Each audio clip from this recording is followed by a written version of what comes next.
extranjero, unidos por BioBio, la radio. Bueno, estamos en el Trasnoche en BioBio a través de las 43 estaciones de la radio, en vivo y en directo. También estamos por biobiochile.cl. Ahí nos escuchan también en Chile y en el extranjero, muchos auditores chilenos fuera del país. Y también nos ven y nos pueden escuchar permanentemente a través de nuestra plataforma audiovisual, que es www.biobiotv.cl. Allí nos pueden encontrar y podemos conversar durante toda esta jornada para poder repasar los temas de la actualidad. Ya vamos a tomar contacto de inmediato, fíjense, ya vamos a estar a ver si lo podemos ver en los próximos minutos con Cisjordania. Bueno, hay varios temas que nos llaman mucho la atención. De partida, la información que es la más fresca, ¿no? Esta nueva relación para entender un poco qué hay entre Israel y Palestina, en definitiva, cuando comienzan nuevamente a reunir, a juntar fuerzas o a tratar de caminar un poco juntos, ¿no?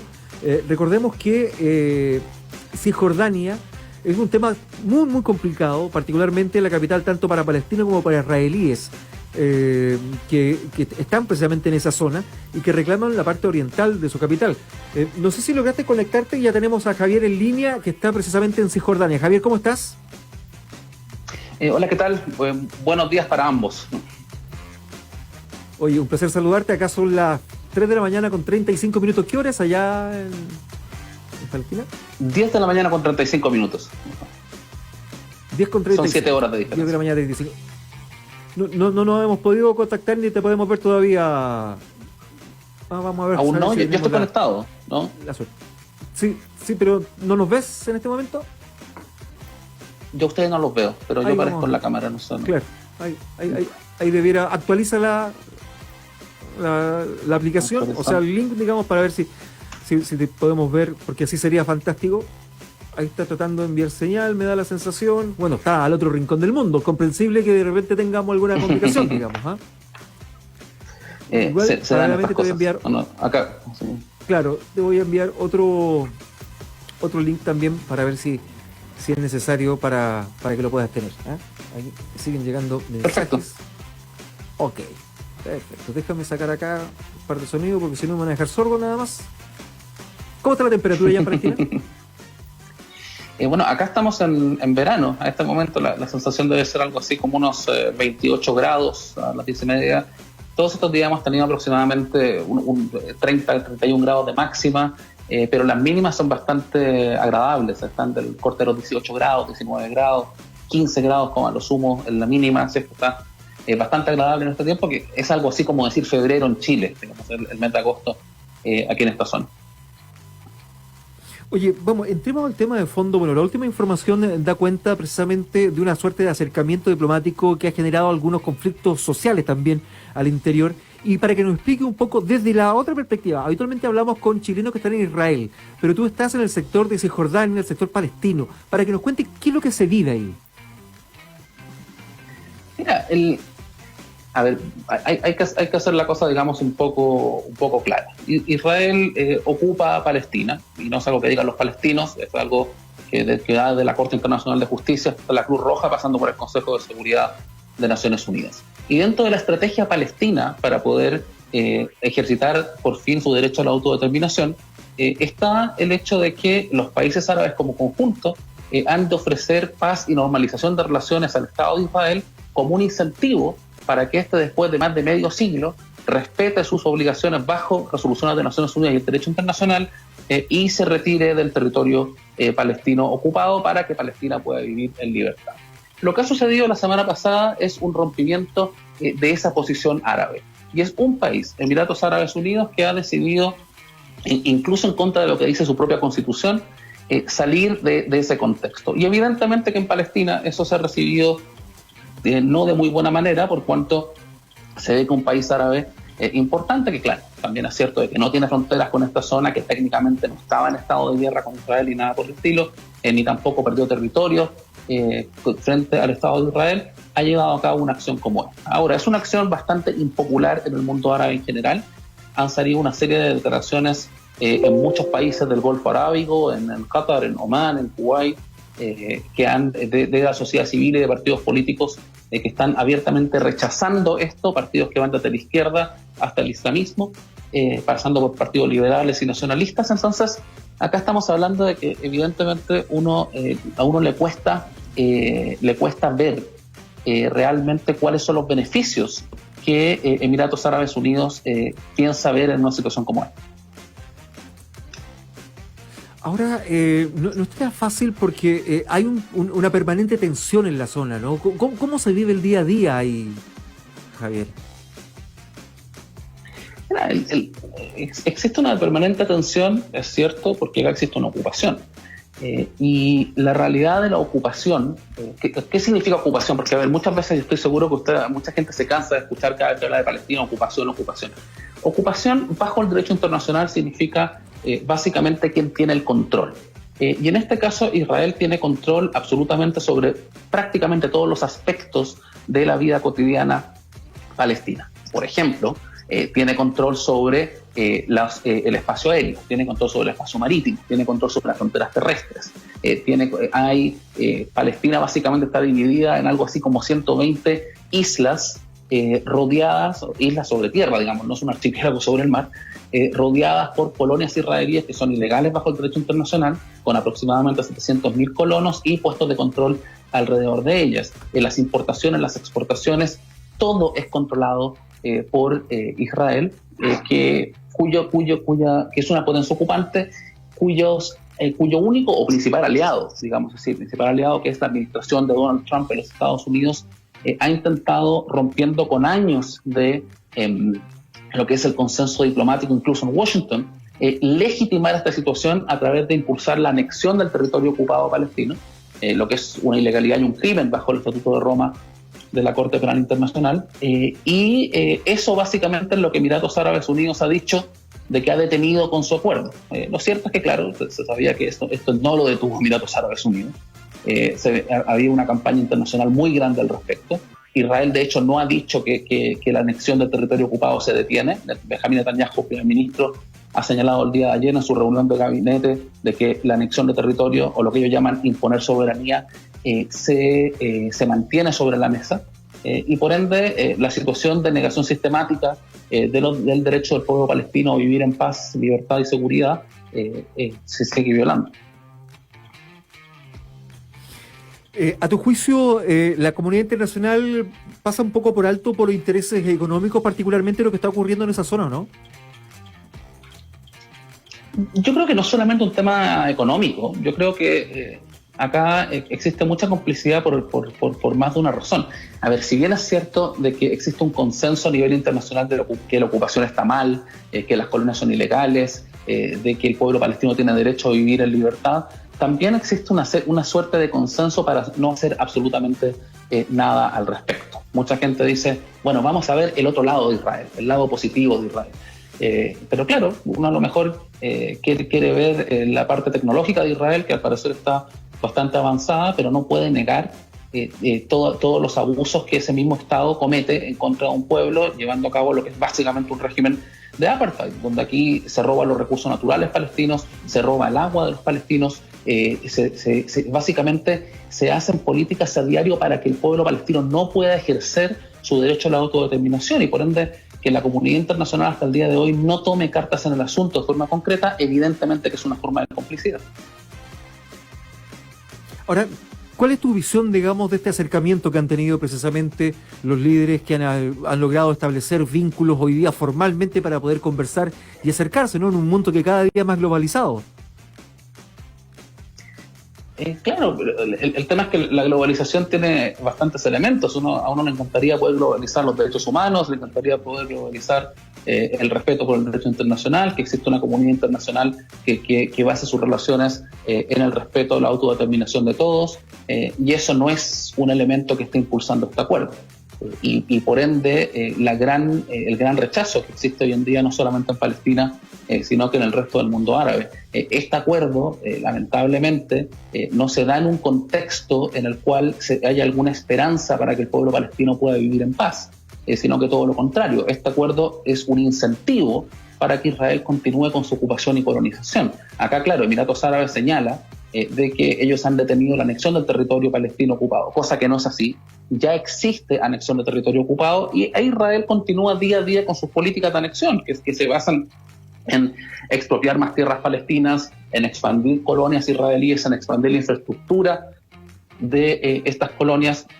Mi propia familia fue víctima hace aproximadamente un mes de la expropiación y para la expansión de una carretera de colonos israelíes de parte de nuestro campo, digamos, y es una cosa, digamos, de que, claro, van, te expropian, dicen que es por público, pero claro, es algo que yo como palestino no voy a poder utilizar tampoco, que hay carreteras que se usan para la expansión de colonias y que los palestinos que viven en el territorio ocupado, la población original de esta zona, la población indígena, no puede utilizar. Entonces, evidentemente, que si es que alguien quiere pintar este acuerdo como un acuerdo que avanza hacia la paz, no avanza hacia la paz. Es bastante, digamos, falso decir eso. Lo que sí avanza es una cultura de impunidad de la cual Israel ha intentado impulsar durante todo este tiempo y que sigue gozando de esa forma. Estamos conversando con Javier Abu Eid, chileno que está precisamente en Cisjordania. Él es un académico, un experto en estas materias. Bueno, estamos hablando con él precisamente desde la perspectiva, desde una zona de conflicto. Y recordemos que Estados Unidos, para un poco contextualizar a nuestros auditores, ha sido un poco garante de o mediador, digamos, de este acuerdo histórico entre Israel y Emiratos Árabes. Pero me da la sensación que dentro de la ciudadanía, los israelíes están más contentos de lo que está el mundo árabe con este acuerdo, ¿no? Bastante, porque evidentemente que para Israel, a ver, punto uno, los acuerdos de implementación no se han firmado, ni siquiera han empezado a negociar.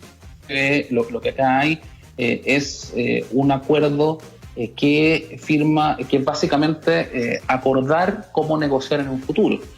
Pero todos los acuerdos que se han planteado, que se van a firmar, incluyendo lo que a mí me da la impresión que a Israel le interesa bastante más, que es el tema de poder tener vuelos directos entre Emiratos Árabes Unidos e Israel, y que puedan entrar ciudadanos israelíes a Emiratos Árabes Unidos y viceversa, es algo que hasta el momento tampoco se ha definido. Hay cosas en todo caso que hay que decir, es decir, por ejemplo, hoy el periódico israelí Jerusalem Post traía un reportaje diciendo de que independiente de esto ya habían 200 empresas israelíes trabajando en Emiratos Árabes Unidos, a lo mejor con gente que hacía uso de otros pasaportes, pero ya estaban ahí. Ya habían diplomáticos israelíes en Emiratos Árabes en ciertas misiones internacionales. Esta es una situación, digamos, que no es nueva, que no es tan sorpresiva. Evidentemente lo que fue sorpresivo fue la forma en que esto se llevó a cabo, pero no es una situación que se ha ido incrementando en el tiempo. Israel, por ejemplo, tiene 2 acuerdos de paz con países árabes, uno que es Egipto, que firmado en el año 1978, 79, Camp David, Anwar al-Sadat y Menachem Begin, y tiene otro en el año 94 con Jordania. Según esos acuerdos, por ejemplo, ciudadanos israelíes ingresan a los países árabes, a esos países sin necesidad de pedir visados, pero ciudadanos egipcios y jordanos tienen que pedir visados para entrar a Israel. Y eso también incluye de facto el territorio ocupado de Palestina. Entonces, claro, si es que alguien quiere firmar un acuerdo de esas características, no sé qué tan conveniente puede ser para Emiratos Árabes. También, insisto, acá se tienen que, para poder tomar decisiones de estas características, se tiene que pensar bastante bien cuál es el objetivo. Si es que el objetivo, como dicen algunos oficiales de Emiratos Árabes, es ayudar al pueblo palestino a que pueda tener un Estado independiente, bueno, lo que se ha hecho efectivamente es incentivar a que Israel continúe con sus políticas. Yo no sé si te acuerdas, Mauricio, pero al comienzo del proceso de paz, a principios de la década del 90, se hablaba de la fórmula de paz por tierra. Y ayer el primer ministro Benjamín Netanyahu salió diciendo, miren, es primera vez que yo firmo un acuerdo, que Israel firma un acuerdo en posición de fuerza, porque acá lo que estamos firmando es paz por paz. No estamos saliendo de ningún territorio, no estamos dividiendo Jerusalén, no estamos haciendo absolutamente nada, sino que estamos recibiendo todo a cambio. Y evidentemente que eso resulta algo bastante brillante para los intereses de quienes pretenden perpetuar su control frente a Palestina ocupada. Estamos conversando hasta ahora en el Tres Noches de la Radio con el politólogo Javier Abu Eid, de la Universidad Diego Portales, magíster en diplomacia en la Universidad de Lancaster en Gran Bretaña y además con estudio de mediación de procesos de paz en Suiza. Está conversando con nosotros. ¿Cómo evalúan ustedes el mundo palestino en definitiva, esto como Hamas o estos grupos radicales que no buscan un encuentro, no buscan una mesa para conversar, sino que buscan imponer un poco a través de métodos bastante poco ortodoxos, digamos? Yo creo que acá la principal parte que intenta imponer cualquier cosa es Israel, y acá no hay que perder la perspectiva. Israel tiene un cerco sobre la Franja de Gaza, Israel tiene un proceso de colonización en Cisjordania, y evidentemente, y si es que uno simplemente tiene que ver las perspectivas de lo que dice el primer ministro israelí Benjamin Netanyahu a diario, digamos, no solamente lo que dijo ayer, que fue muy decidido en su reunión de gabinete, claramente que es Israel quien intenta imponer por la fuerza, lo dicen ellos, lo que ellos pretenden. Entonces, evidentemente que acá uno tiene que dividir las cosas. La gran pregunta acá es ¿qué es necesario para lograr un acuerdo de paz? ¿Qué es necesario y cuál es el objetivo de ese acuerdo? Porque si uno piensa, digamos, uno puede decir, bueno, yo estoy a favor de una solución de 2 estados. ¿Qué significa la solución de 2 estados? Significa 2 estados sobre la frontera de 1967. La frontera de 1967, digamos, es lo que Israel está destruyendo día a día. Si es que alguien dice estar a favor de la solución de 2 estados, lo que tiene que hacer, evidentemente, es buscar formas que terminen con la ocupación que comenzó en ese año, 1967, que básicamente equivale al 22% de la Palestina histórica. Es una tremenda concesión por parte de Palestina. En este caso, digamos, lo que estamos viendo hoy en día es que quien está tratando de imponer sus posiciones por la fuerza abiertamente es Israel, que por lo demás es el ejército más importante de la región. Mira, te voy a dar solamente un ejemplo para que veas cómo es el... ¿Sí? No, mira, hoy, te por quería ejemplo... preguntar cuál era la opinión tuya de Hezbollah, por ejemplo. No, Hezbollah es un movimiento libanés, digamos, no tiene que ver con lo que pasa en Palestina. Hezbollah es parte del sistema político en el Líbano y es un partido que, si bien tiene mucha popularidad en parte del Líbano, también es muy rechazado por muchos sectores en ese país. Y en definitiva, lo que se quiere establecer es una justicia histórica para con el pueblo palestino, ¿no? ¿Verdad? Bueno, acá lo importante, Mauricio, es que todos, no solamente los palestinos, puedan ejercer sus derechos. Esto no significa, y esto no debe significar, esto no puede ser un juego de suma cero. Cuando estamos hablando de la posibilidad de paz, acá no puede existir ninguna paz si es que lo que se busca es negar el derecho del otro. Y en este momento, quien niega el derecho del otro es Israel. Y acá lo que hay que buscar es una fórmula que, digamos, está bastante bien especificada. Si nos basamos en lo que dicen las resoluciones del Consejo de Seguridad de Naciones Unidas, 2334, 468, entre bastantes otras, y el derecho internacional, para que tanto israelíes como palestinos y el resto de la región puedan vivir en paz. Y en ese sentido, la iniciativa de paz árabe, que se piensa Emiratos Árabes Unidos ha, digamos, debilitado bastante con esta decisión, es una oportunidad importante para poder lograr eso. Es decir, que Israel se retire a la frontera de 1967, terminando con su ocupación colonial, y que el pueblo palestino pueda vivir en paz y seguridad dentro de su propio Estado, con Jerusalén Oriental como su capital, lograr una solución justa al tema de los refugiados palestinos basado en la resolución 194 de Naciones Unidas, y con eso que no solamente 22, sino que 57 países entre árabes y musulmanes puedan normalizar 100% de relaciones con Israel. Esa, digamos, suena como una fórmula bastante atractiva para que esta región pueda lograr el potencial que tiene y la paz que todos merecen. Ahora, hemos hablado del punto de vista político, ¿no es cierto?, la necesidad, el respeto, el derecho que se debe aplicar. El día a día, la persona, ¿cuál es la relación que tiene con el israelí, con el ciudadano, digamos? Porque, por ejemplo, entiendo de que siempre hay una relación de mucha cercanía. Esto es un tema político muy duro, muy fuerte, pero aquí no hay resquemores, ¿o sí? ¿O me estoy equivocando? Lo que pasa, Mauricio, es que acá no todo el mundo tiene relación directa, digamos, con israelíes, salvo, digamos, en el checkpoint o los soldados que uno tiene que ver para desplazarse de un lado para otro. Acá, digamos, luego de prácticamente 73 años de exilio y 53 años de ocupación, acá se ha dividido o se ha fragmentado, digamos, como parte de estas políticas de la ocupación israelí, el pueblo palestino en básicamente 5 grupos distintos.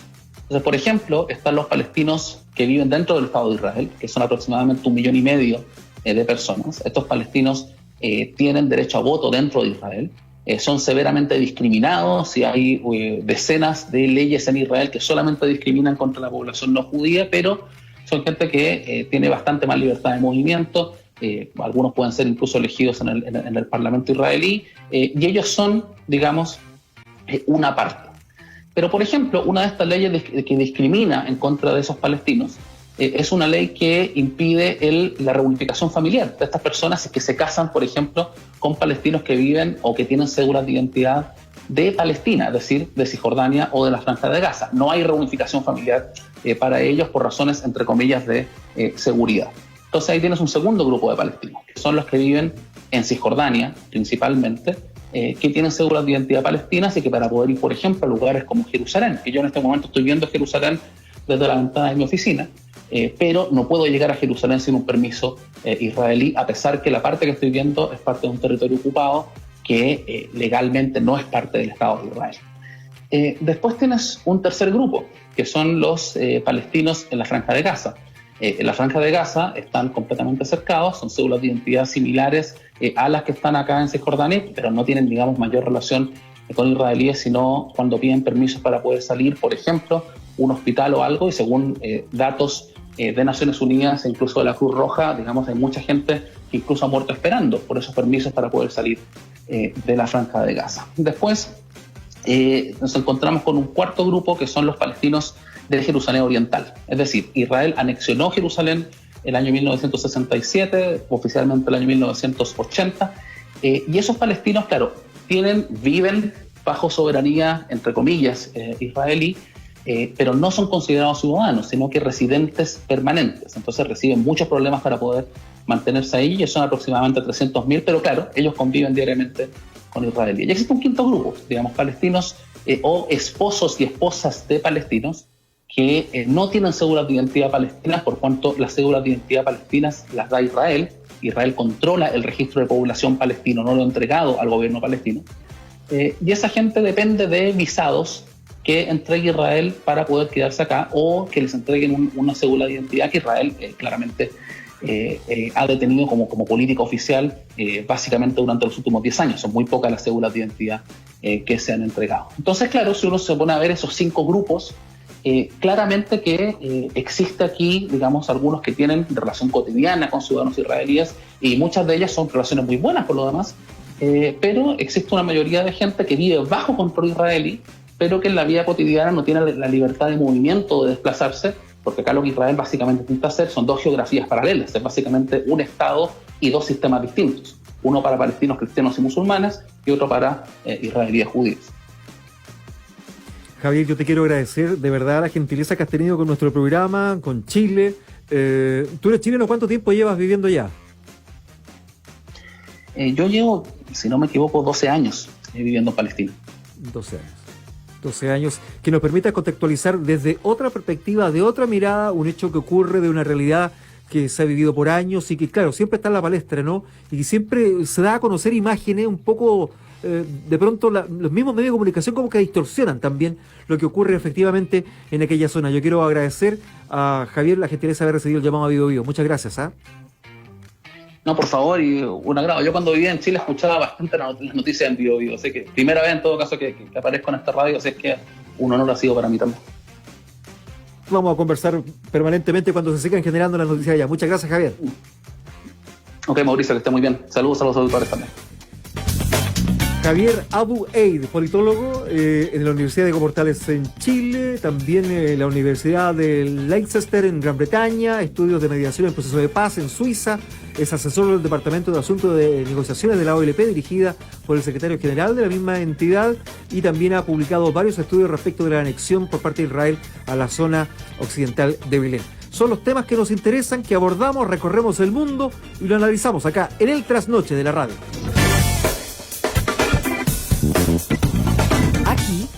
Somos espacio de verdad. El trasnoche de la radio.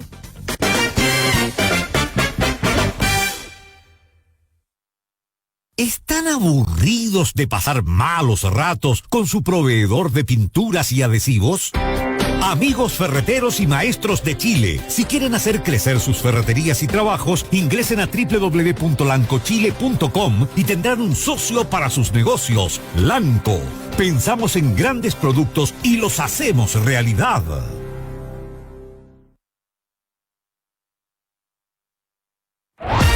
En todo horario, siempre puntual. Bio Bio,